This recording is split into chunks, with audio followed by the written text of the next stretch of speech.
My mentor once told me that the only constant is change. And in my many years of living on planet Earth, I can confidently say that that is 100% true. Whether it's being the new kid at school, moving to a new city, or trying to make friends as an adult, getting out of your comfort zone is not easy or cute. But it's important to get out of your comfort zone if you ever want to grow and tap into the next phase of your life. So in this video, I'm gonna share with you 3 ways on how to get out of your comfort zone and get into your growth mode. If you're new, my name is Joy, and I recently just moved out of New York City to pursue a nomadic lifestyle in the French countryside. For most people, traveling alone is uncomfortable, and on top of that, living a nomadic lifestyle where you don't have a routine that you're used to would stress most people out. But I personally love it. I left because I was feeling stagnant and bored with my routine in America, and I also just really love learning from other cultures, and through travel, I find that it inspires me and gives me a lot of creativity. So that's why I'm here. But it's definitely not easy. My first week on arriving, I almost left. I was so freaked out. I don't know if it's because New Yorkers are not used to having rooms. I have lived in a studio apartment for the last 4 years, and before that I was living in a converted living room in San Francisco for another 3 years. So I haven't experienced suburban life for almost 8 years now.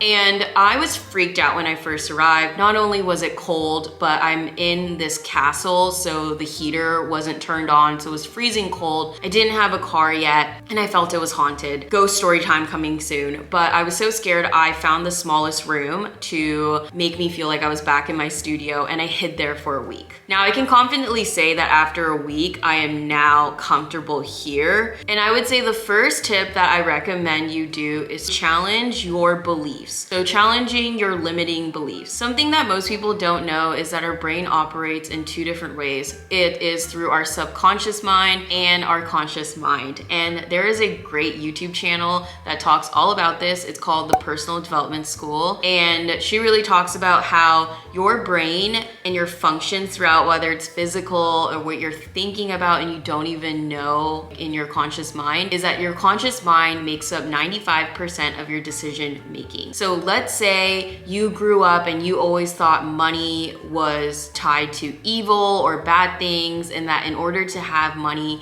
you have to be a bad person. Whenever you're in environments where you're around people with wealth, or you are put into a situation about money, you're always going to respond negatively, and you're not going to tap into ways for you to be successful financially because you're holding yourself back with your subconscious mind. Another example could be, let's say your subconscious mind thinks that you're unlovable. You're naturally going to distance yourself from opportunities where you can find love, where you can be connected with people who truly are great for you. And so one way that I've been working on improving my subconscious mind and removing limiting beliefs is actually through therapy. And they tell you through therapy that as a baby, you don't come born into the world having these limiting beliefs. Like, a baby doesn't arrive onto earth and think that they're not beautiful. Like, babies don't know that. They're cute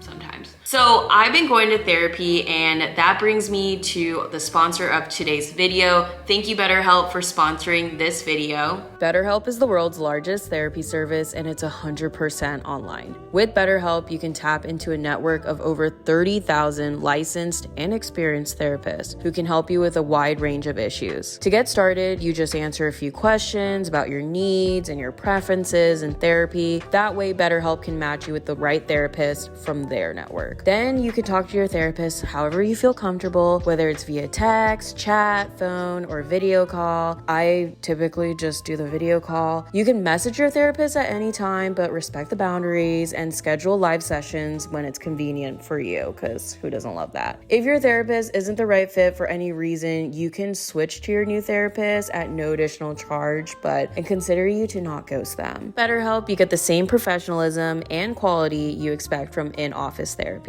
but with a therapist who's custom picked for you. More scheduling, flexibility, and at an affordable price. Get 10% off your first month at betterhelp.com/joymay, and I've also linked them below in the description.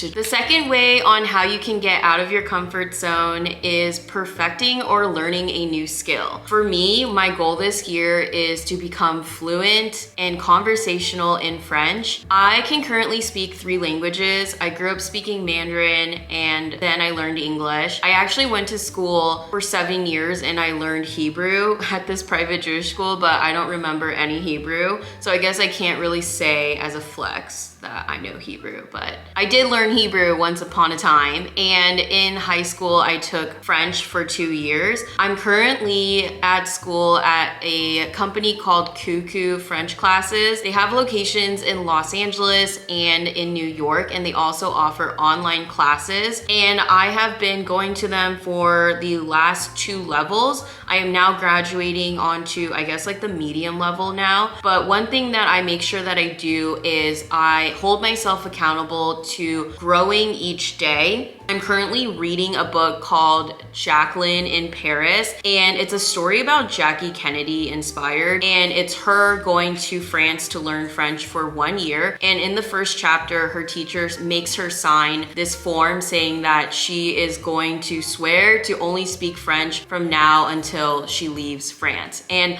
I thought that was a great idea to push yourself to not go back to what you're comfortable doing, whether it is talking in your native tongue or watching Netflix in your native tongue, like really forcing yourself to learn the language. So I block off 1 hour a day to study French. I put myself in a situation where I'm forced to practice my verbal skills out loud with the people in the local area. Luckily, I'm in the country, so people don't know English, like you're forced to speak in French. Whereas when I was in Paris, it's so international, most people speak English, and most Parisians do not want to talk to you in French if your pronunciation is not great at all. There is nothing like humbling yourself with learning a new language. Lastly, the third way to get out of your comfort zone and tap into your growth zone is to try living a new routine or doing something differently. Whether that is traveling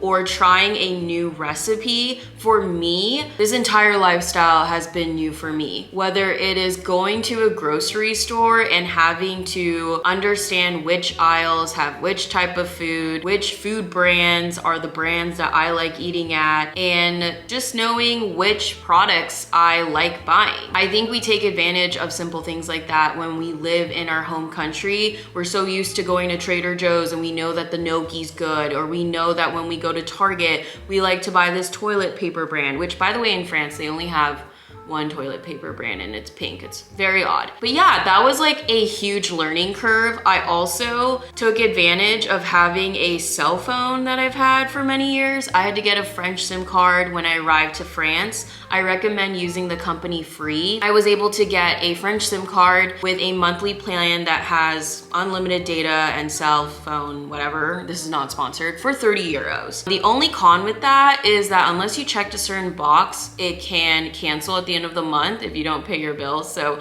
I had to learn that the last time I was here. I would say though that doing something new in your routine is definitely the first way to get out of your comfort zone. If you don't have the option of traveling and totally uprooting your life, I totally get it. Like, I don't think most people do. So it can be something as simple as trying a new recipe, trying a new routine before work, or at the end of the day when you do your daily walk or your gym routine, you change it up. If you want to do a bigger routine, I would suggest maybe moving out of the apartment that you have and finding a new lease. But those are my 3 tips on how to get out of your comfort zone and tap into your growth zone. If you guys want a part 2 of this video, give this video a thumbs up. If you want to see other videos, make sure you consider subscribing and hitting the notification bell, and I will see you in the next video. Bye!